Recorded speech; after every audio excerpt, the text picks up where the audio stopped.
Palavra da Verdade, com Hernandes Dias Lopes. E hoje nós vamos expor Amós capítulo 4, versos de 1 a 13. Peço que você abra sua Bíblia comigo nesse texto e após a leitura mantenha esta Bíblia aberta, sua Bíblia aberta nesta passagem.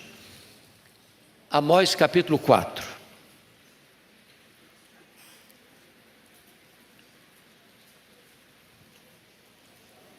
Aqui na minha Bíblia está na página 786, não sei se isso ajuda aí para você.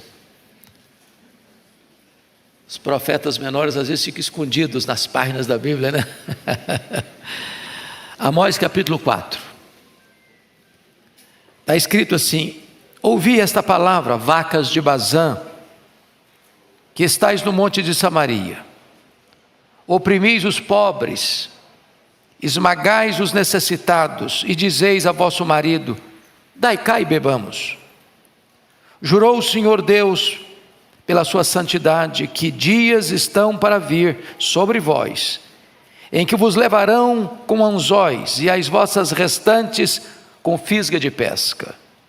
Saireis cada uma em frente de si pelas brechas, e vos lançareis para Harmon, disse o Senhor. Vinde a Betel e transgredi, a Gilgal e multiplicai as transgressões. E cada manhã trazei os vossos sacrifícios, de 3 em 3 dias os vossos dízimos. E ofereceis sacrifício de louvores do que é levedado, e apregoai ofertas voluntárias, e publicai-as, porque disso gostais, ó filhos de Israel, disse o Senhor Deus. Também vos deixei de dentes limpos em todas as vossas cidades, e com falta de pão em todos os vossos lugares. Contudo não vos convertestes a mim, disse o Senhor. Além disso, retive de vós a chuva, 3 meses ainda antes da ceifa, e fiz chover sobre uma cidade, e sobre a outra não. Um campo teve chuva, mas o outro que ficou sem chuva se secou. Andaram 2 ou 3 cidades, indo a outra cidade para beberem água, mas não se saciaram. Contudo não vos convertestes a mim, disse o Senhor. Feri-vos com crestamento e a ferrugem, a multidão das vossas hortas e das vossas vinhas, e das vossas figueiras e das vossas oliveiras, devorou o gafanhoto. Contudo não vos convertestes a mim, disse o Senhor. Enviei a peste contra vós outros à maneira do Egito, os vossos jovens matei-os à espada, e os vossos cavalos deixei-os levar presos, e o mau cheiro dos vossos arraiais fiz subir aos vossos narizes. Contudo, não vos convertestes a mim, disse o Senhor. Subverti alguns dentre vós, como Deus subverteu a Sodoma e Gomorra, e vós fostes como um tição arrebatado da fogueira. Contudo, não vos convertestes a mim, disse o Senhor. Portanto, assim te farei, ó Israel, e porque isso te farei, prepara-te, ó Israel, para te encontrares com o teu Deus. Porque é Ele quem forma os montes e cria o vento, e declara ao homem qual é o seu pensamento, e faz da manhã trevas, e pisos altos da terra. Senhor, Deus dos exércitos, é o seu nome. Você pode ler comigo o verso 12, todos são a sua voz, vamos juntos? Portanto, assim te farei, ó Israel, e porque isso te farei, prepara-te, ó Israel, para te encontrares com o teu Deus. O povo de Deus diante do tribunal de Deus, é o nosso tema para esta manhã. Era o dia 31 de outubro de 1996. O aeroporto de Congonhas estava tão lotado como sempre esteve. Era um voo da TAM, voo 402, com destino ao Rio de Janeiro. Aos arredores o movimento era o mesmo. Famílias se levantavam cedo para levar filhos à escola, outros para permanecer em casa, alguns já saíam para o trabalho. Era o voo das 8h30. Ali estavam médicos, professores, advogados, comerciantes, donas de casa, estudantes. Quando os alto-falantes anunciaram: última chamada. E então os últimos passageiros entram pelo portão, entram naquela aeronave da TAM, um Fokker 100, as portas se fecham, o comandante dá as últimas notícias sobre o voo: está tudo bem. E então, o comissário de bordo dá as instruções de segurança do voo, enquanto todos estão lendo alguma coisa, ninguém prestando atenção nessas informações. Era um voo rápido, 40 minutos. E então, a aeronave vai para a cabeceira da pista e decola. 2 minutos depois, essa aeronave já tinha perdido o controle e tinha caído sobre as casas próximas a Congonhas, virado uma bola de fogo, e os corpos carbonizados. Aquele não era um voo para o Rio de Janeiro, aquele era um voo para a eternidade. Não sabemos se aquelas pessoas estavam preparadas para pousarem na eternidade. Mas você e eu ainda estamos aqui. E a palavra de Deus para você é esta: prepara-te para te encontrares com o teu Deus. Esse texto é um alerta, é um grito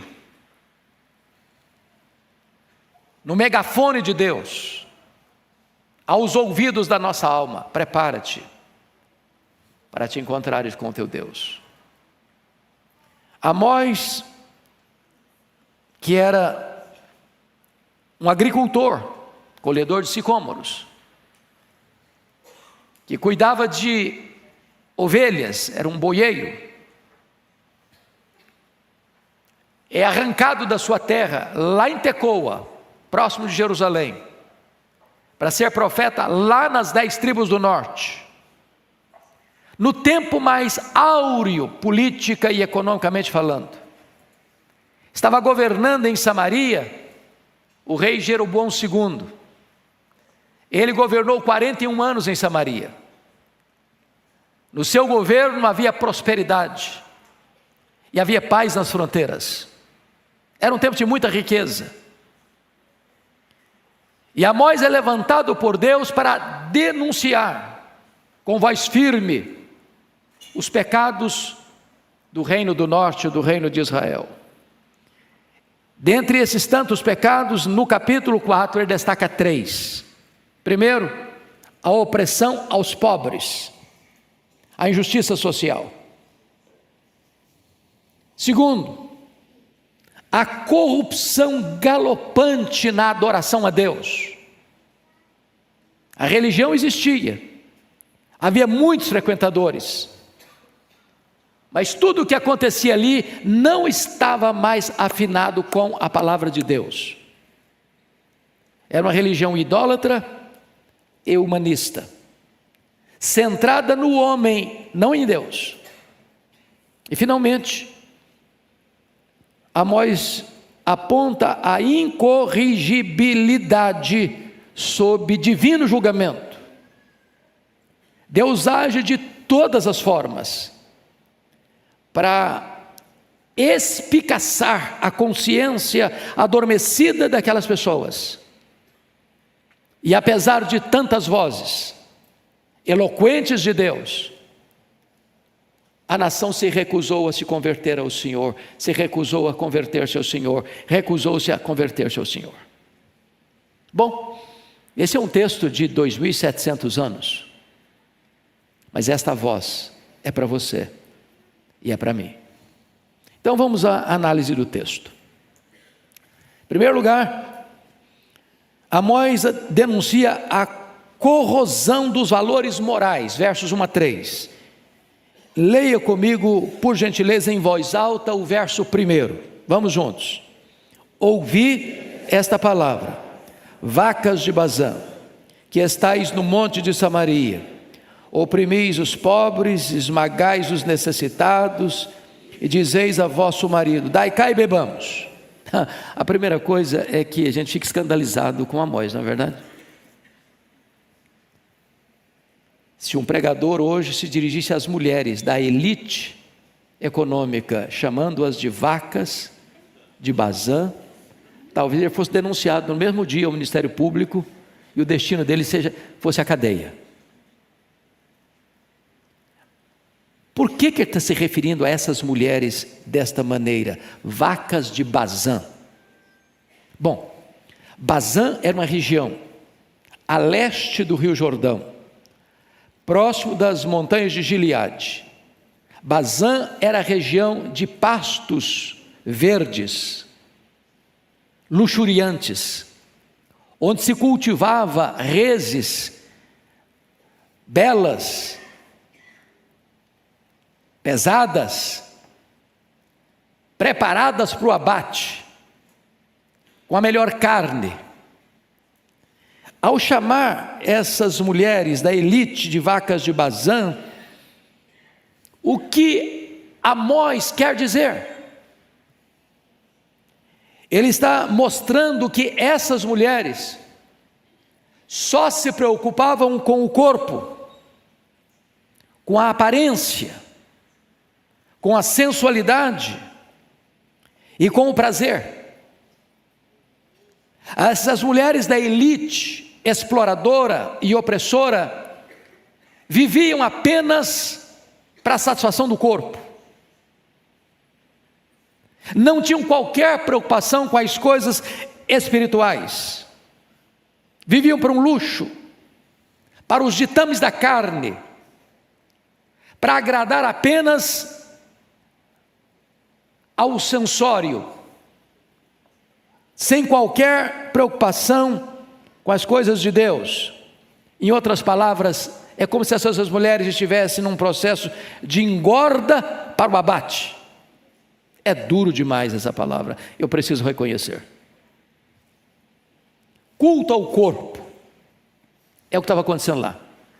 E eu pergunto a vocês se a nossa geração não caminha também, de certo modo, para essa mesma linha, culto ao corpo.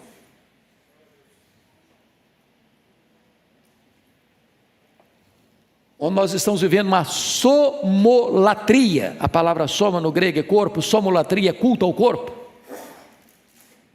Segundo, estas mulheres buscavam desenfreadamente o prazer. Veja o verso primeiro, quando elas dizem para o marido assim: dai cá e bebamos. Preste atenção nisso. Dai cá de onde? De tirar do pobre, de explorar o pobre. Lembram que as cortes tinham um lado e eles vendiam, os juízes vendiam as sentenças por dinheiro para os ricos explorarem mais os pobres. E as mulheres desses ricos estão dizendo para os maridos assim: dai cá e bebamos.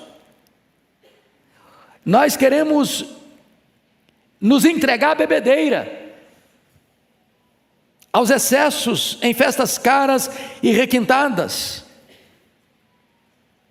onde tudo girava em torno do prazer. Vinhos caríssimos, que era arrancado como que tirar o pão da boca do pobre. É claro, irmãos, que quem tem dinheiro, se ganhou dinheiro de maneira honesta, se o dinheiro que caiu na conta é dinheiro limpo, se a riqueza foi granjeada com um trabalho honrado, com a bênção do Eterno, elas podem até, se não tiver drama de consciência, pagar, como se conhece e se sabe aqui no Brasil, um jantar, uma garrafa de 20 mil reais, uma garrafa de vinho.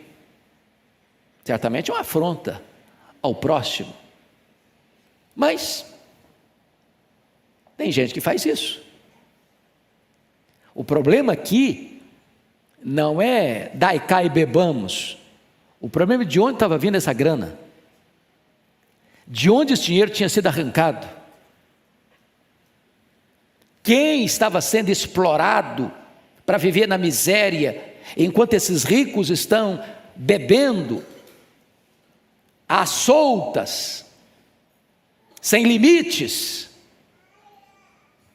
no prazer total, vivendo ociosamente para beber. E essas mulheres dizendo aos seus maridos: dai cá e bebamos, explore mais, tire mais deles, nós não podemos parar a festa tem que continuar. Então é a busca desenfreada pelo prazer.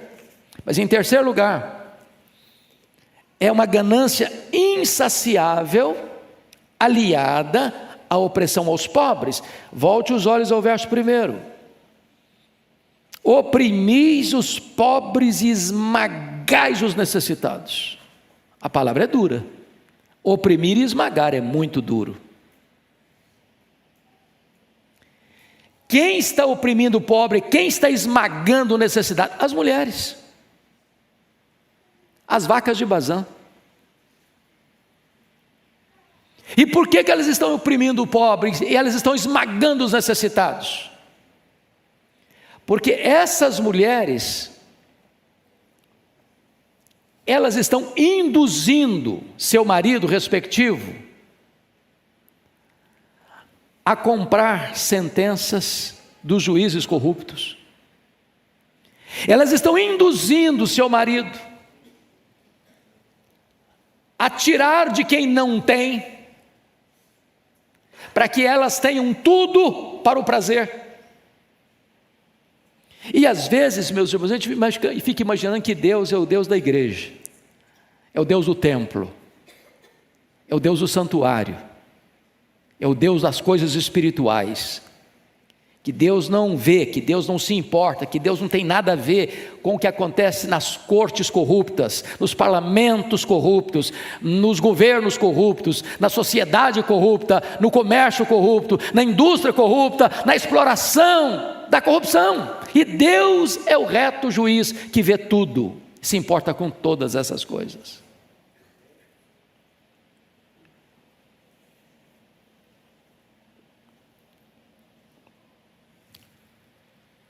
Então preste atenção nisso. Nós não abraçamos a teologia da justiça social pela justiça social. Nós não somos da teologia da libertação. Mas nós entendemos que o Deus a quem servimos, Ele é justo. E Ele não tolera o mal. Ele não suporta o mal. Mas ainda, em quarto lugar, a inversão dos papéis no casamento. Versículo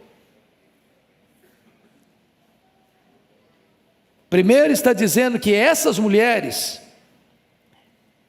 é que estão dizendo, ou que estão fazendo, oprimindo o pobre, esmagando o necessitado, e dizendo ao marido: dai cá e bebamos. O que está acontecendo aqui?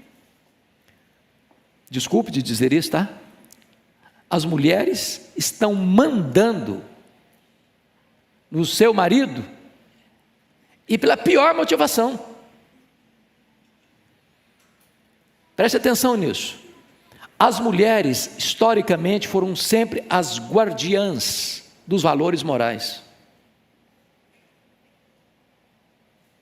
Ora, quando as mulheres se corrompem, é porque a sociedade já foi para o fundo do poço. Essas mulheres não estão dizendo para o marido assim: olha, marido, pega leve, vocês estão fazendo injustiça, coitado do fulano, ele precisa sustentar a família dele. Que isso, marido? Para com essa avareza, nós já temos o suficiente. Para que tomar do que é pobre? Para que fazer injustiça para que a gente se enriqueça mais? Não faça isso. Não, são essas mulheres que estão mandando no marido. O marido está tendo uma agenda de opressão, porque por trás do marido tem uma mulher que está instigando ao mal. E é por isso que Amós, que era um boiadeiro, que entendia muito bem das reses, do que era esse negócio, não encontra um outro adjetivo para chamar essas matronas de vacas de Bazã. Quinto lugar, o justo juízo de Deus sobre o pecado, versos 2 e 3. Agora, leia o verso 2 comigo. Jurou o Senhor Deus pela sua santidade, que dias estão por vir sobre vós, em que vos levarão com anzóis e as vossas restantes com fisga de pesca. Versículo 3: saireis cada uma em frente de si pelas brechas e vos lançareis para Harmon, diz o Senhor.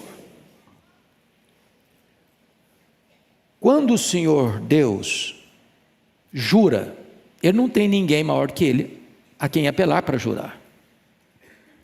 Então Deus jura pelo atributo que é a essência dEle. E qual é a essência do ser de Deus? Ele é santo, santo, santo. Você nunca vai encontrar na Bíblia Deus é amor, amor, amor. Você nunca vai encontrar na Bíblia Deus é justo, justo, justo. Você vai encontrar na Bíblia que Deus é santo, santo, santo. Quando você diz santo, você define. Quando você diz santo, santo, você enfatiza. Quando você diz santo, santo, santo, você coloca em grau superlativo. Essa é a essência de Deus, Ele é santo.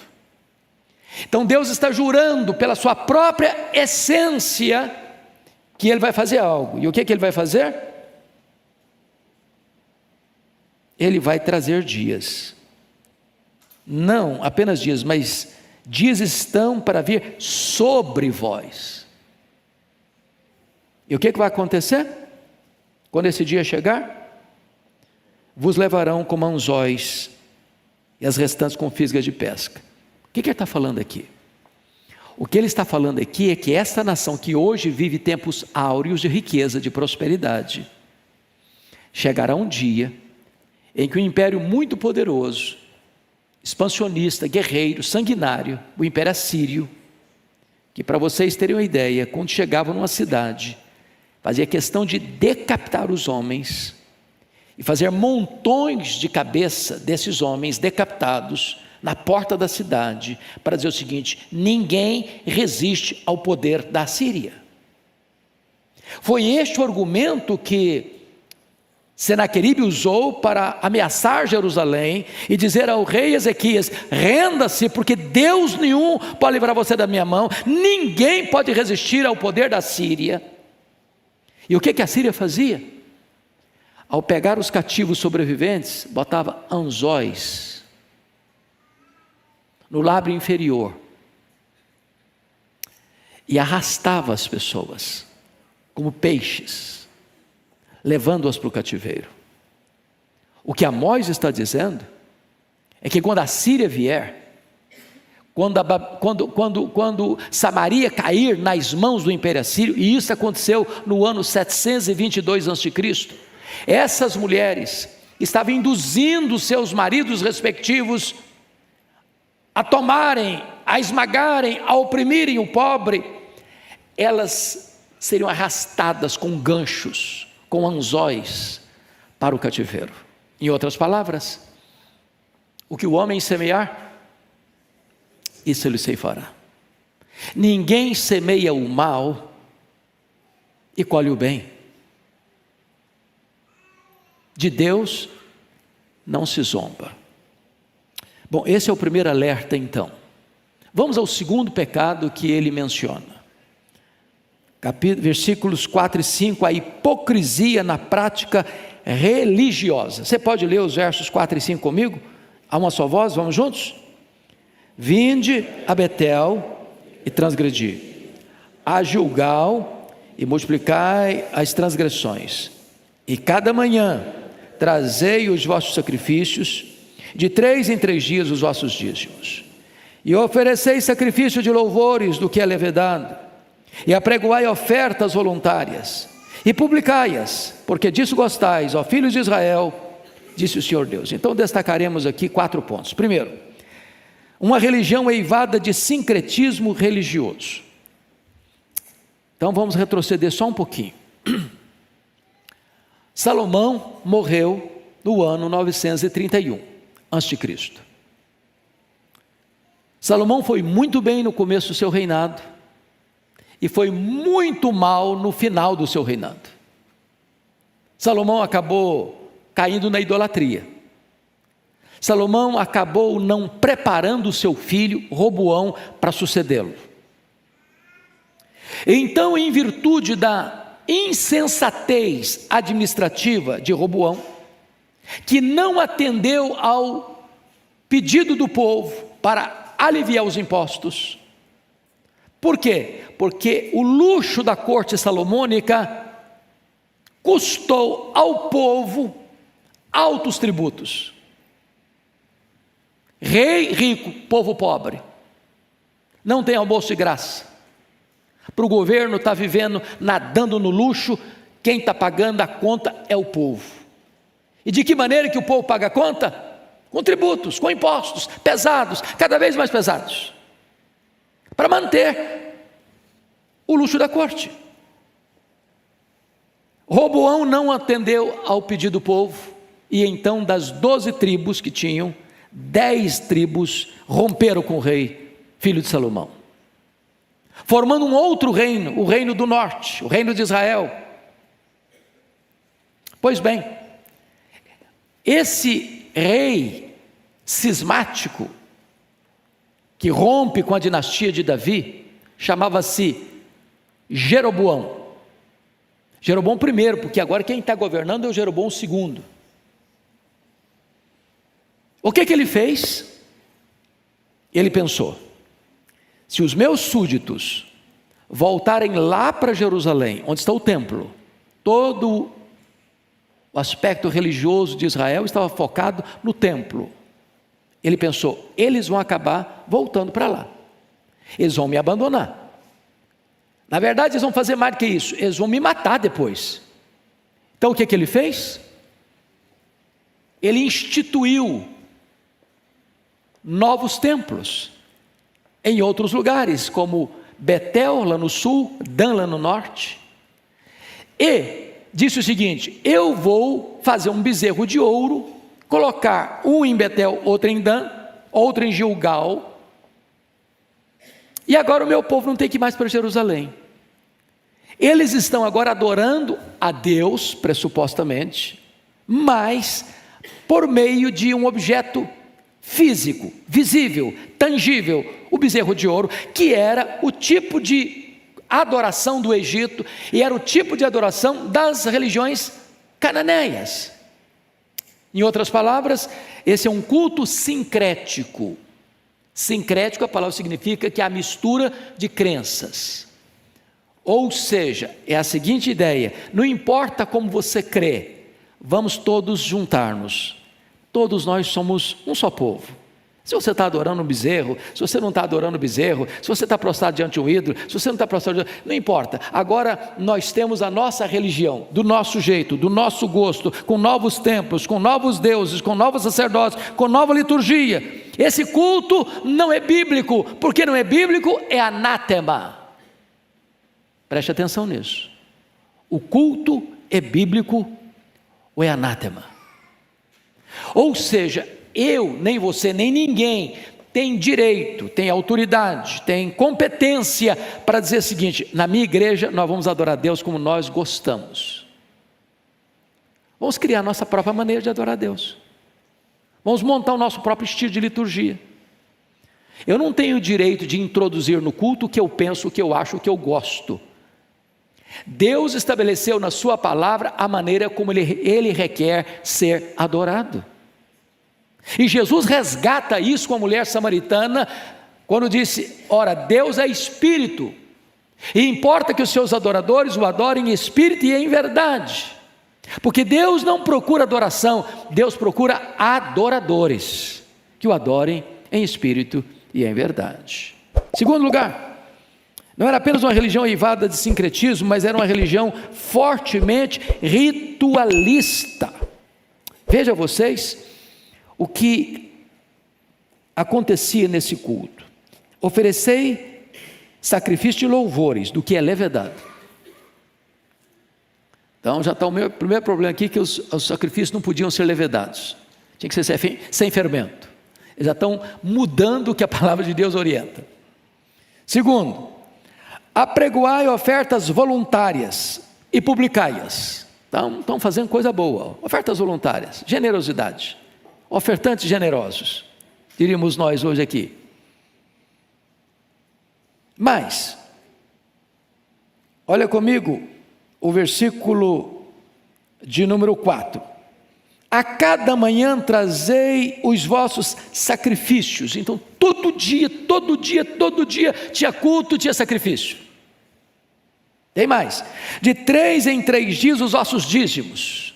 Eles faziam mais do que a lei requeria. 3 em 3 dias tinha gente entregando dízimo. Ou seja, a prática religiosa era o quê? Intensa, cotidiana. Todo dia tinha sacrifício, 3 em 3 dias tinha dízimo, tinha festas solenes, tudo isso aí existia. Agora, a pergunta é, preste atenção nisso, Deus se interessa, ou Deus se importa, ou Deus se impressiona com a quantidade de ofertas que nós trazemos? É a quantidade que impressiona Deus? É a constância que impressiona Deus? É a abundância dos sacrifícios que impressiona Deus? Por que Deus não está aceitando tudo isso que estão fazendo?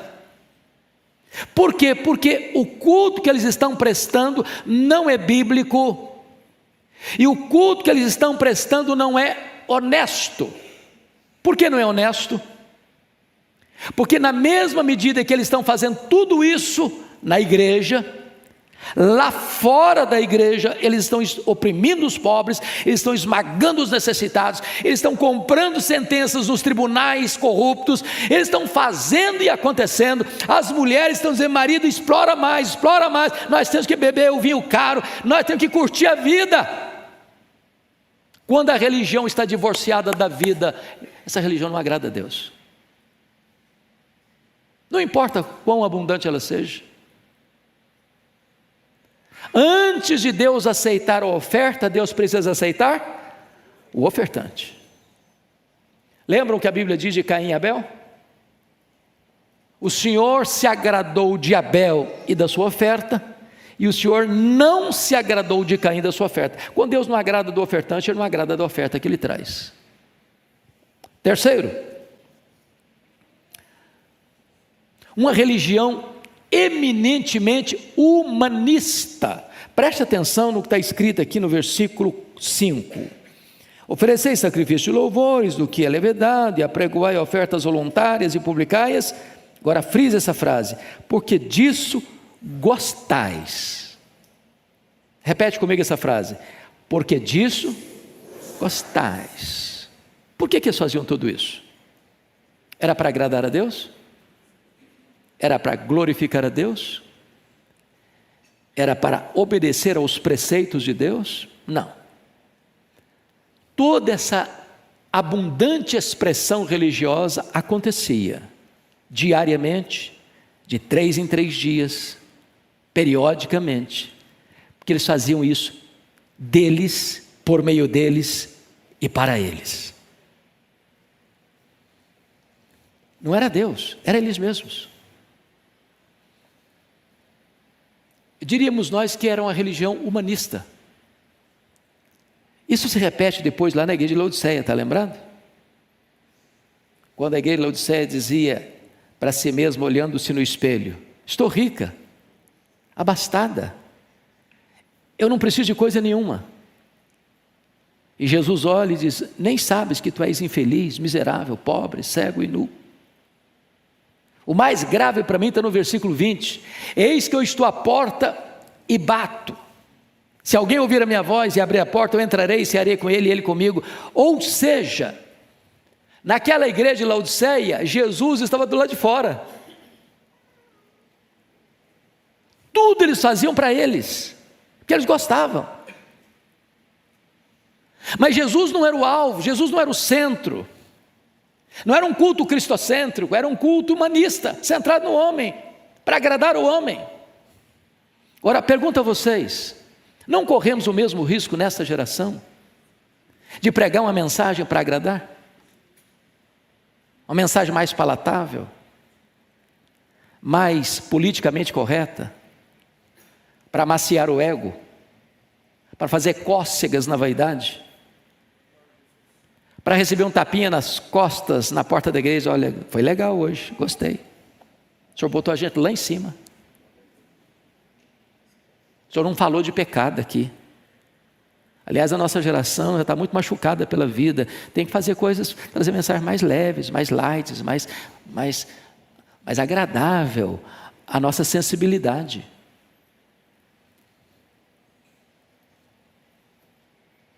Corremos o mesmo risco de fazer, não porque isso está honrando a Deus, mas fazer porque nós gostamos. É desse jeito que nós gostamos. Estamos cultuando a nós mesmos. Colocamos-nos num pedestal e queremos que a glória seja nossa. Amós se insurge contra isso. Mas, quarto lugar, uma religião debaixo do desgosto e da reprovação de Deus. Irmãos, é fortíssimo a linguagem de zombaria e ironia do profeta Amós. Versículo 4, repete comigo a leitura, verso 4, vamos juntos. Vinde a Betel e transgredi, a Gilgal e multiplicai as transgressões, cada manhã trazei os vossos sacrifícios, de 3 dias os vossos dízimos, de 3 em 3 dias os vossos dízimos. Quando ele diz, vinde a Betel e transgredi, a Gilgal e multiplicar as vossas transgressões, está sendo irônico. Irônico. Ele está zombando desses adoradores.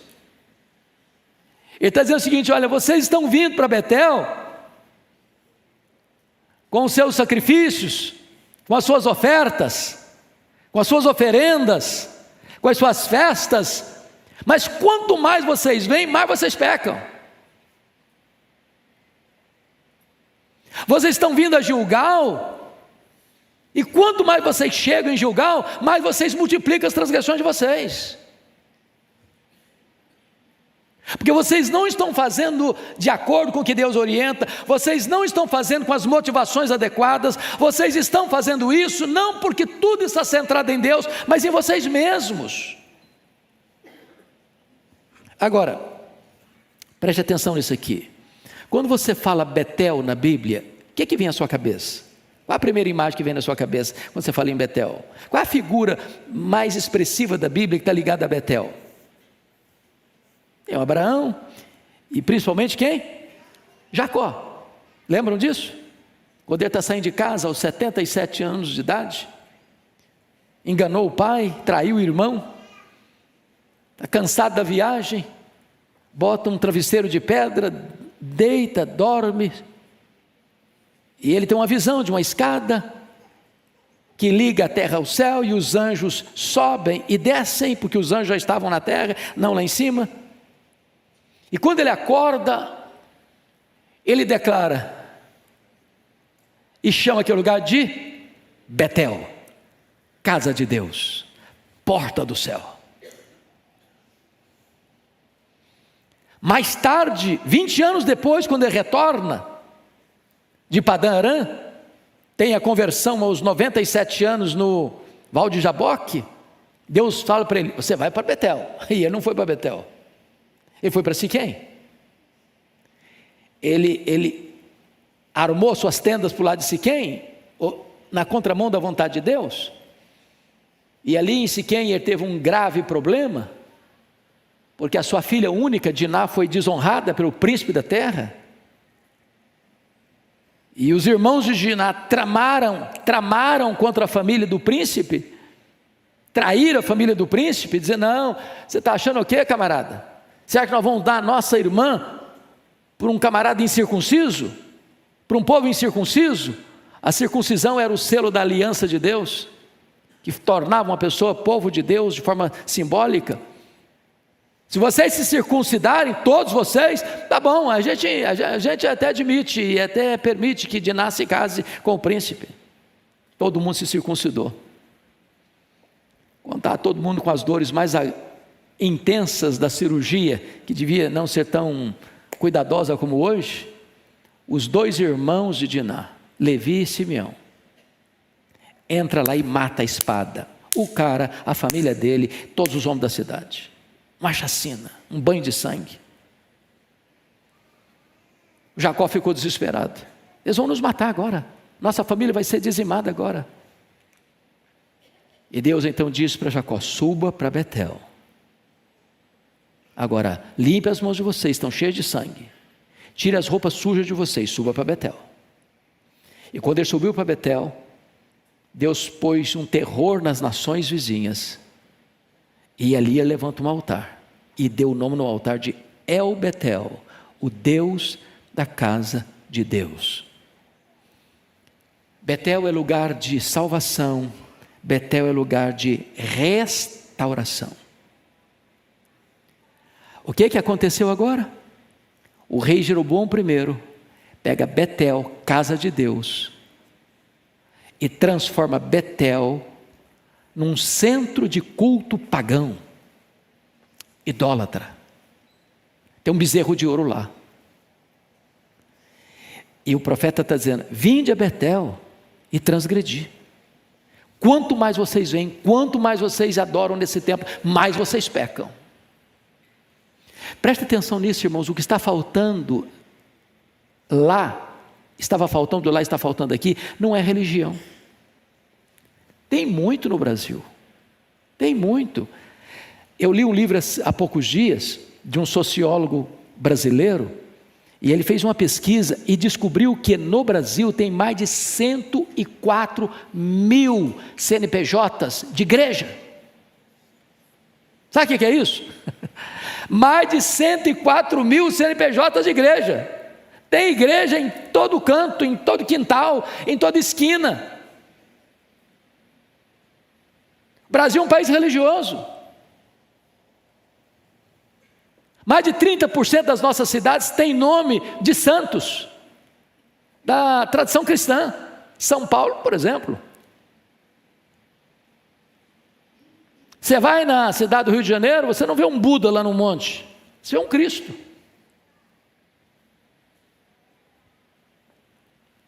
Mas Deus não está interessado em religião. Isso não impressiona Deus. As pessoas estão vindo para as muitas, múltiplas religiões, e tantas delas multiplicam os seus pecados, porque estão na contramão de tudo que Deus orienta acerca do que é o verdadeiro culto que agrada a Ele. Então não é verdade que toda religião é boa. Não é verdade que o que importa é você ser sincero. Você pode sinceramente tomar um veneno pensando que está tomando um remédio e você vai morrer do mesmo jeito. Deus requer verdade, e verdade no íntimo. Se você perceber Gilgal, o que é Gilgal? Qual a importância desse local aqui? Gilgal, meus irmãos, foi o local quando o povo de Israel entrou na terra prometida e foi parar em Gilgal. Lá em Gilgal cessou o maná, porque lá em Gilgal eles tomaram posse da terra prometida. Era o local da promessa cumprida, era o local da vitória, da bênção. Mas o que está acontecendo? Eles estão vindo a Gilgal e não voltando com a vitória, e não voltando com a bênção. Eles estão vindo a Gilgal e colhendo derrotas e voltando vazios.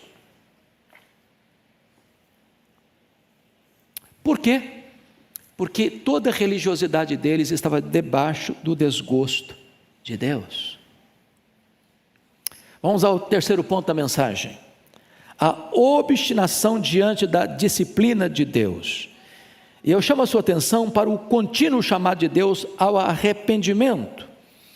Então, por favor, confira aí comigo, a partir do verso 6, as expressões que Deus vai usar. Primeiro, verso 6: também vos deixei de dentes limpos em todas as vossas cidades. Isso significa fome.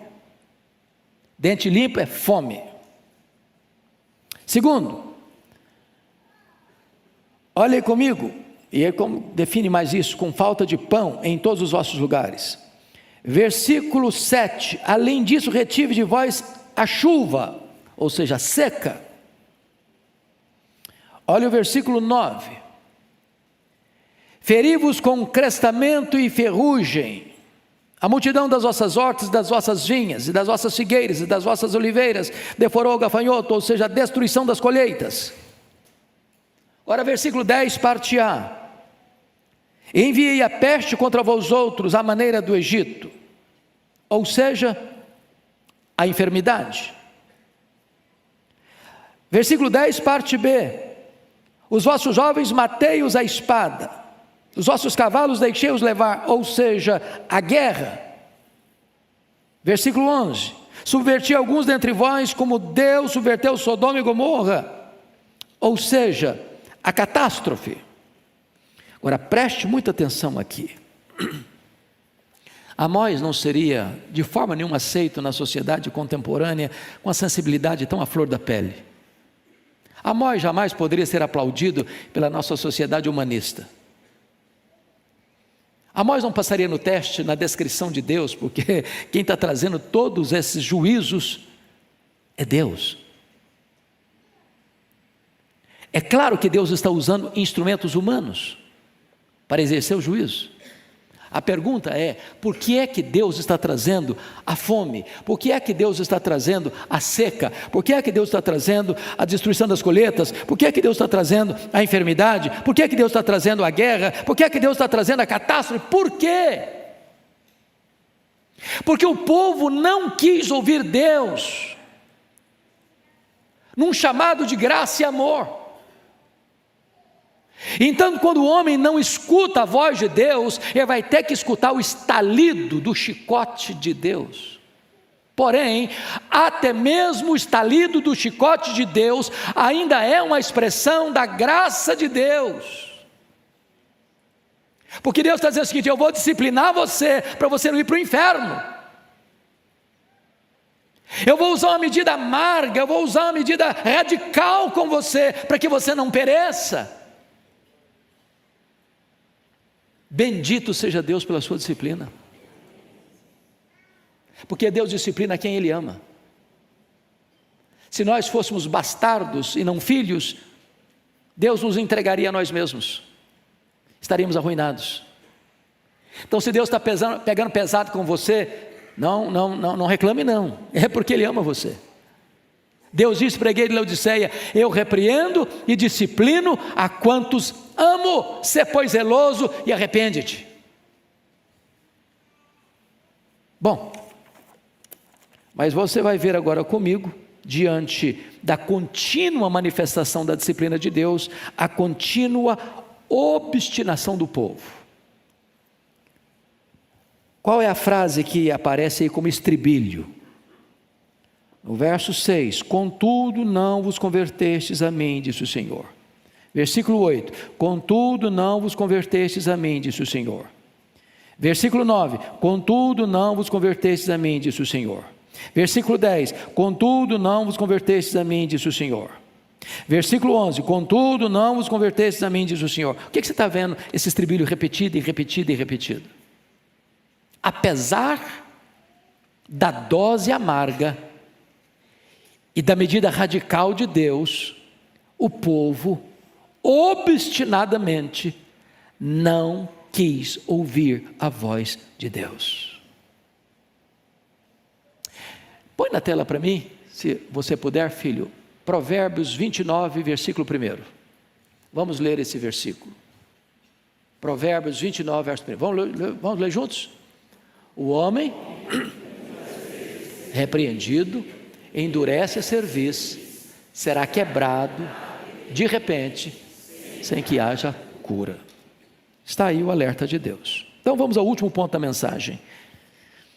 Ficamos atentos então que eles se recusam a crer que suas punições tinham relação com o seu pecado.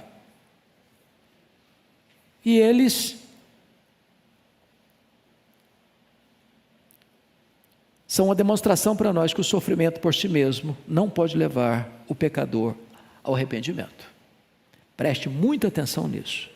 É muito comum você escutar o seguinte adágio popular: quem não vem, quem completa para mim?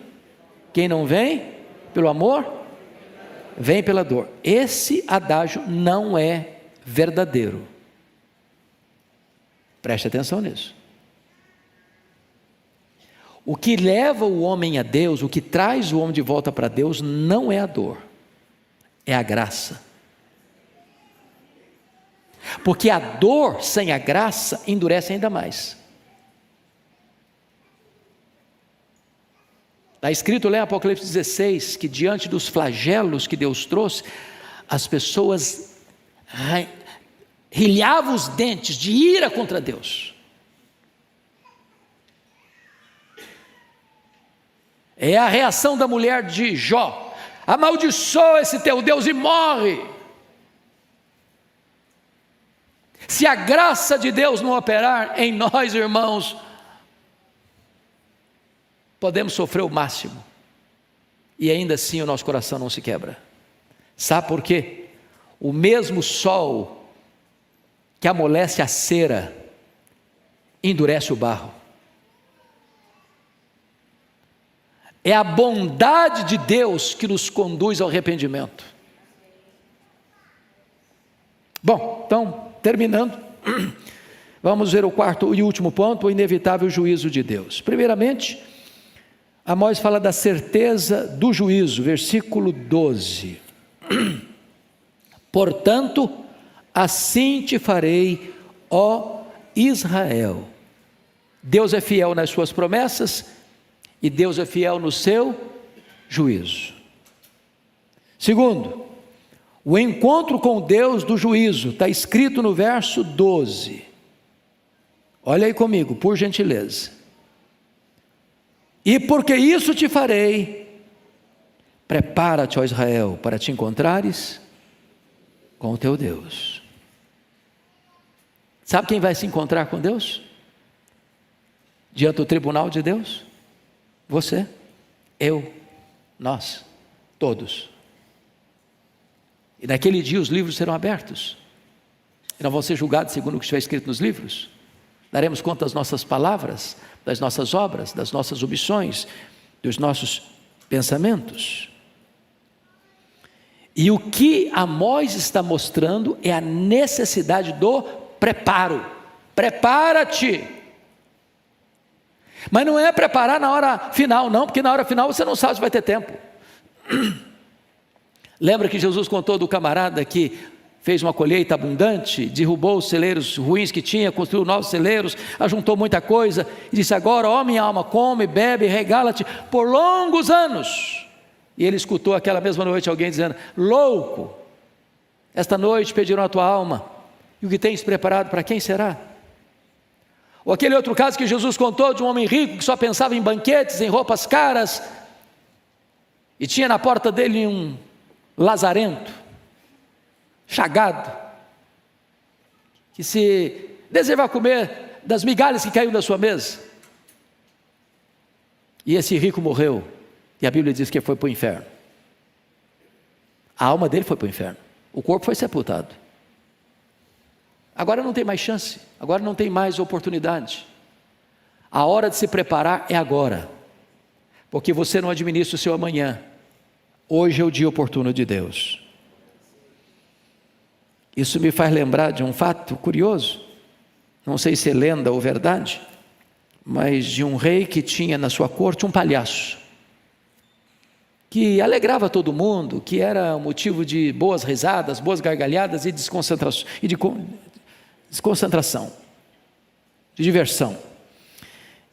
E o nome do palhaço era Bobo, e o Bobo fazia todo mundo rir. E um dia o rei, brincando com ele, deu-lhe uma varinha de ouro e disse: olha, bobo, estou lhe dando essa varinha, para que se você um dia na vida encontrar um bobo mais bobo que você pode dar essa varinha para ele. E aí o rei ficou doente, acamado, à beira da morte. E o palhaço bobo foi lá ali fazer uma visita.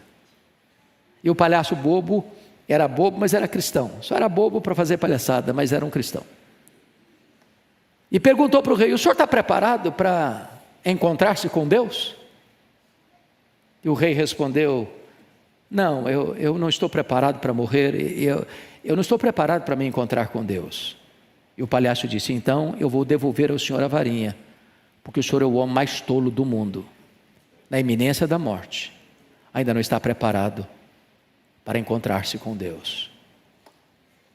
Prepara-te, ó Israel, para te encontrares com o Senhor teu Deus. Quem é esse Deus?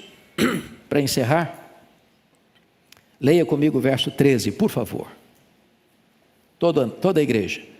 Porque é Ele quem forma os montes e cria o vento. Até aqui. Ele é o que aqui? O Criador. Se Ele é o Criador, Ele é o Todo-Poderoso. Seguindo a leitura. E declara o homem qual é o seu pensamento. Pare aqui. Ele é capaz de conhecer até o que não está revelado. Conhecer o oculto. Conhecer o que você pensa. Ele é onisciente.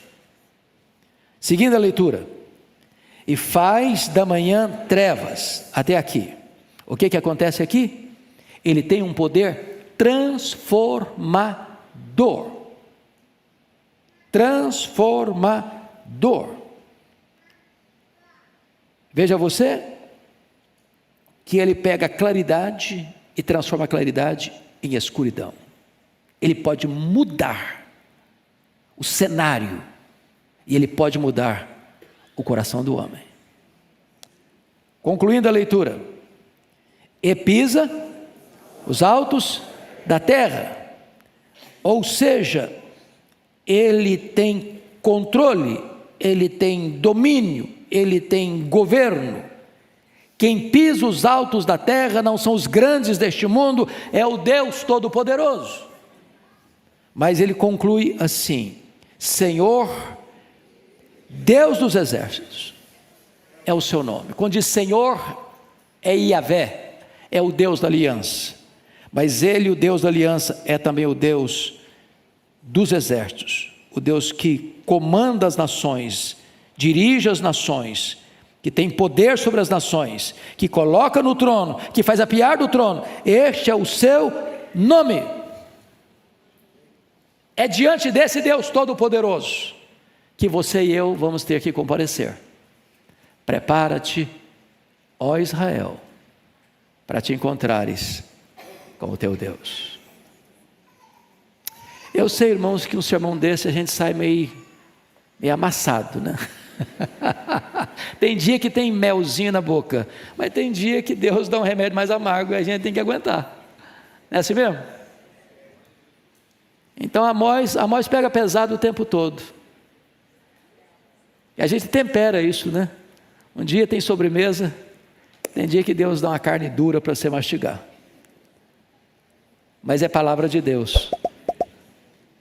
E feliz é aquele que escuta a palavra de Deus, e não apenas escuta, mas a coloca em prática. Vamos ficar em pé e vamos orar.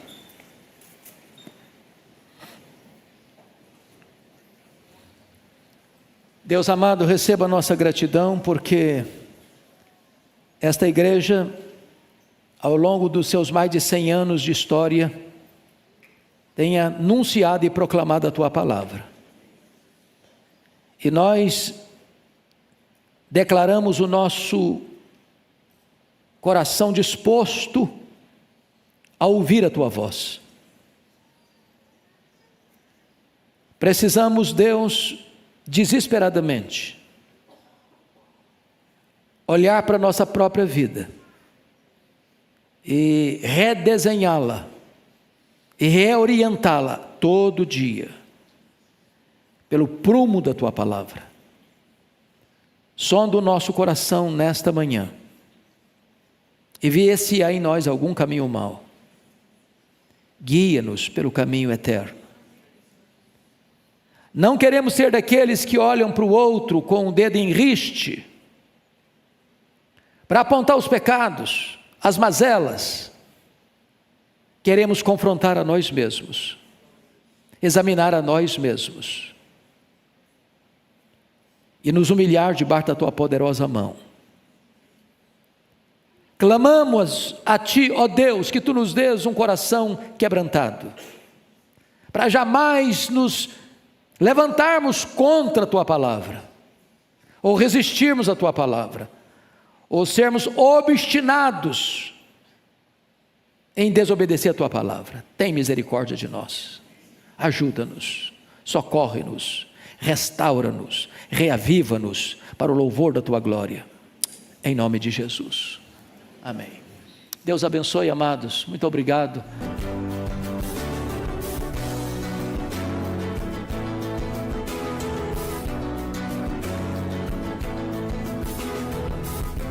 Palavra da Verdade, com Hernandes Dias Lopes.